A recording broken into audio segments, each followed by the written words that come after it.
ضرور دیتا ہے، لیکن ایک دن ہے جب اللہ جنت کو سجائے گا اور جہنم کو بھڑکائے گا اور ترازو کو لٹکائے گا، پل صراط کو قائم کرے گا اور اپنے عرش کو لائے گا اور خود فرشتوں کو بلائے گا، پھر طارق جمیل کو قبر سے اٹھائے گا، سردار عزیر کو قبر سے اٹھائے گا، زید عمر بکر کو قبر سے اٹھائے گا، پھر مجھ سے سوال کرے گا میں نے تمہیں دنیا میں عزت دی، مال دیا، بتا آج میرے لیے کیا کر کے لایا ہے؟ بولو آج کیا کر کے لائے ہو؟ یا اللہ کی قیامت سے ٹکر لے جاؤ، یا اللہ کی جہنم کو پانی سے بجھا دو، یا اللہ کی جنت کو آگ لگا دو، یا قبر میں جانے سے انکار کر دو، یا موت سے لڑنے کی طاقت دکھا دو، یا یہ طرز زندگی چھوڑو جس نے ہمیں ہلاک کر دیا، اللہ کے سامنے رسوا کر دیا۔ موت ہے، جنت ہے، جہنم ہے، آخرت ہے، اللہ ہے، رسالت ہے، محمد مصطفیٰ کی ہستی ہے جو تمہارے لیے پس گیا، لٹ گیا، دان توڑوائے، خون ہوا۔ جاؤ چلو میرے ساتھ، میں تمہیں طائف کے پہاڑوں میں لے جاؤں اور میں تمہیں وہاں کھڑ کے سوال کروں، کاش طائف کے پہاڑوں کی زبان ہوتی تو وہ سب سے پہلے تمہیں لان تان کرتا، ارے تمہیں شرم نہ آئی کہ تمہارا نبی تمہارے لیے خون و خون ہو گیا۔ اس کے 2 دفعہ آسمان کے فرشتے روئے ہیں، 2 دفعہ آسمان کے فرشتے روئے ہیں۔ ایک 4000 سال پہلے جب ابراہیم بوڑھا باپ، 96 سال کی عمر اور 6 سال کا بچہ، اور حکم دیا جا رہا ہے دشمن کے گلے پہ چھری چلانا تو بڑا آسان ہے کہ انسان جب وحشی بن جاتا ہے، جانور بن جاتا ہے، سانپ بن جاتا ہے تو اسے ڈسنے میں کوئی آر نہیں ہوتا، اسے کاٹنے میں کوئی آر نہیں ہوتا، لیکن سامنے تو اسماعیل کھڑا ہے، 86 سال کی عمر میں بیٹا ملا اور باپ 92-94 سال کا بوڑھا ہو گیا، اور میرا رب کہتا ہے ابراہیم اسماعیل کی گردن پہ چھری چلا دے، میں دیکھنا چاہتا ہوں تو میرا ہے یا اسماعیل کا ہے، تیرے دل میں ہوں یا اسماعیل ہے؟ کہ میرے رب ہزاروں اسماعیل تجھ پہ قربان کر دوں۔ چھری اٹھائی، فلسطین سے چلے اور پہنچے مکہ مکرمہ، بیوی سے کہا بچے کو تیار کرا دو، سیر کرانے لے جا رہا ہوں، بچے کو تیار کرایا۔ آج پہلی دفعہ بچہ باپ کو دیکھ رہا ہے، انگلی پکڑ کے اچھلتا ہوا جا رہا ہے، میرا ابا مجھے سیر کرانے لے جا رہا ہے، یعنی خبر کے چھری کے نیچے سے گزارنے لے جا رہا ہے، پیغام دینے جا رہا ہے کہ اللہ پر ہر شے قربان کرنا سیکھو، اللہ کے لیے ہر جذبہ چھوڑنا سیکھو، ہر شے سے ہٹنا سیکھو، جہاں اللہ ناراض ہے ہٹ جاؤ، ہار نہ پڑے ہار جاؤ، مٹنا پڑے مٹ جاؤ، لٹنا پڑے لٹ جاؤ، دھکے کھانے پڑے کھا لو کہ دنیا میں سب سے زیادہ دھکے کھانے والا میرا حبیب محمد مصطفیٰ۔ مجھے کوئی گھر دکھاؤ جہاں غریب نے پیٹ پہ پتھر باندھا ہو، آؤ میں تمہیں دکھاتا ہوں۔ میرا نبی مسجد نبوی میں بیٹھا ہوا ہے اور ایک صحابی آتا ہے اور آ کر یوں کپڑا اٹھاتا ہے، کہتا یا رسول اللہ ادھر دیکھو، میں نے پیٹ پہ پتھر باندھا ہوا ہے، بھوک کی وجہ سے میں سیدھا نہیں ہو پا رہا۔ 2 جہان کا سردار، مقام محمود کا مالک، عرش و فرش پر جس کی نبوت کے ڈنکے، محمد جس کا نام، احمد جس کا نام، طٰہٰ جس کا نام، یاسین جس کا نام، پیٹ سے کپڑا ہٹاتا ہے اور فرماتا ہے دیکھ میرا صحابی، تیرے پیٹ پر 1 پتھر ہے، میرے پیٹ پہ 2 پتھر بندھے ہوئے ہیں، میرے پیٹ پر 2 پتھر بندھے ہوئے ہیں۔ ہاں ابراہیم نے چھری نکالی، بیٹا تیرے ذبح کرنے کا حکم ہو چکا ہے۔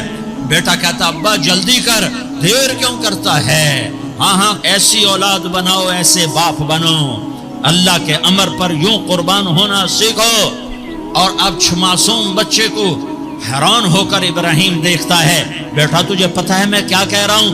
کہاں پتہ ہے، آپ کہہ رہے ہیں میں ذبح کروں گا تو میں مر جاؤں گا تو مجھے آپ کی جگہ اللہ ملے گا، اللہ آپ سے بہتر ہے، مجھے دنیا کی جگہ جنت ملے گی، جنت دنیا سے بہتر ہے۔ پھر معصوم بچے کو ماں یاد آ جاتی ہے، پھر کہتا ہاں مجھے اپنی ماں کا غم ضرور ہے، اسے بڑا صدمہ ہوگا میرے مرنے کا۔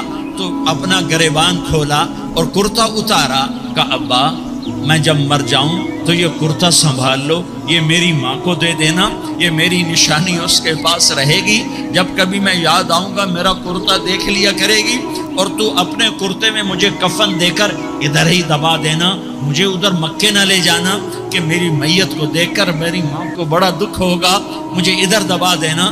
ابا میرے ہاتھ باندھ دے، میرے پاؤں باندھ دے، اور پیغام دے دو کہ اللہ پہ یوں قربان ہوا جاتا ہے۔ تم پیسے پہ لڑے، تم منصب پر لڑے، تم عہدوں پر لڑے، تم ایک دوسرے کے خون کے پیاسے ہوئے، کیا موت مر گئی ہے تمہارے لیے؟ کیا آخرت کو آگ لگ گئی ہے؟ کیا جنت کو آگ لگ گئی ہے؟ کیا جہنم کو بجھا دیا گیا ہے؟ کیا طارق جمیل کے لیے قبر کا ٹکڑا مقرر نہیں ہے؟ کیا اس کی جان کے نکلنے کا وقت مقرر نہیں ہے؟ کیا منکر نکیر میرے پاس آنے والے نہیں ہیں، تمہارے پاس آنے والے نہیں ہیں؟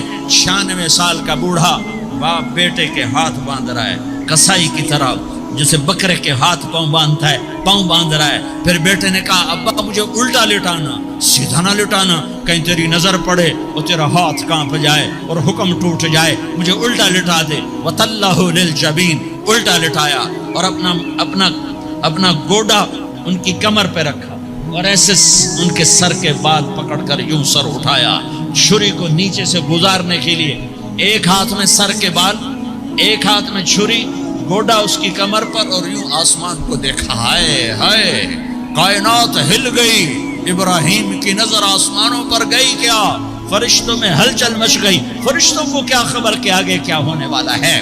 کہنے لگے یا اللہ کیا تو مجھ سے ناراض ہو گیا ہے کہ اسماعیل کی محبت نے میرے دل میں جگہ پکڑ لی ہے؟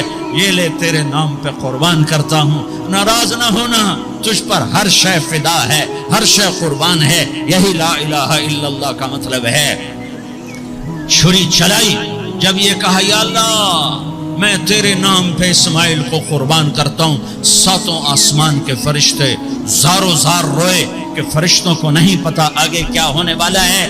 دوسری دفعہ 4000 سال بعد یہ طائف کی وادی ہے اور یہ محمد بن عبداللہ ہے اور یہ بھاگ رہے ہیں اور پیچھے پتھر پڑ رہے ہیں، اور وہ بھاگ کے پیچھے پتھر پڑ رہے ہیں، پھر آپ گرتے ہیں، پھر اٹھ کے بھاگتے ہیں، پھر پتھر پڑتے ہیں، پھر آپ گرتے ہیں، پھر اٹھ کے بھاگتے ہیں، پھر پتھر پڑتے ہیں، پھر آپ بے ہوش ہوتے ہیں، زید بن حارثہ اٹھاتے ہیں، باغ میں پناہ لیتے ہیں، پھر آپ کو ہوش آتا ہے، پھر آپ اللہ کی بارگاہ میں دعا کرتے ہیں۔ اس دعا کو سن کر 7 آسمان کے فرشتے زارو زار روئے کہ یا اللہ آج میرا تجھ سے گلہ کرنے کو جی چاہ رہا ہے۔ اشکو الیک ضعف قوتی وقلت حیلتی وہوانی علی الناس، میرے رب آج میں تجھ سے گلہ کرتا ہوں، تو نے مجھے کن لوگوں کے حوالے کر دیا جنہوں نے مار مار پتھر مجھے لہو لہان کر دیا۔ اللہ کی غیرت، اللہ کا غضب حرکت میں آیا اور فرشتہ اترا۔ ہاں یا تو میں کیا کہوں، دیکھو اپنے نبی کا معاف کرنا، دیکھو اپنے نبی کا معاف کرنا، دیکھو یہاں تو بیٹا ماں کو معاف کرنے کے لیے تیار نہیں، بھائی کو معاف کرنے کے لیے تیار نہیں۔ فرشتہ پہاڑوں کا آ گیا، یا رسول اللہ اگر آپ اجازت دیں تو ہم دونوں پہاڑوں کے اندر ان کو چکی کے پاٹ کی طرح مسل کے پیس کے کیما بنا دیں اور ان کو ختم کر دیں۔ تو میرے نبی نے فرمایا نہیں، مجھے امید ہے اگر انہوں نے کلمہ نہیں پڑھا تو ان کی نسلوں میں کوئی کلمہ پڑھنے والا آئے گا۔ میں نے معاف کیا ہے، اللہ کو پا لیا، سب کچھ پا لیا، اللہ کو کھو دیا، سب کچھ کھو دیا۔ یہ لا الہ الا اللہ کا پیغام ہے، یہ لا الہ الا اللہ کا پیغام ہے، یہ لا الہ الا اللہ کا پیغام ہے کہ مرنے سے پہلے اللہ کو راضی کر جاؤ۔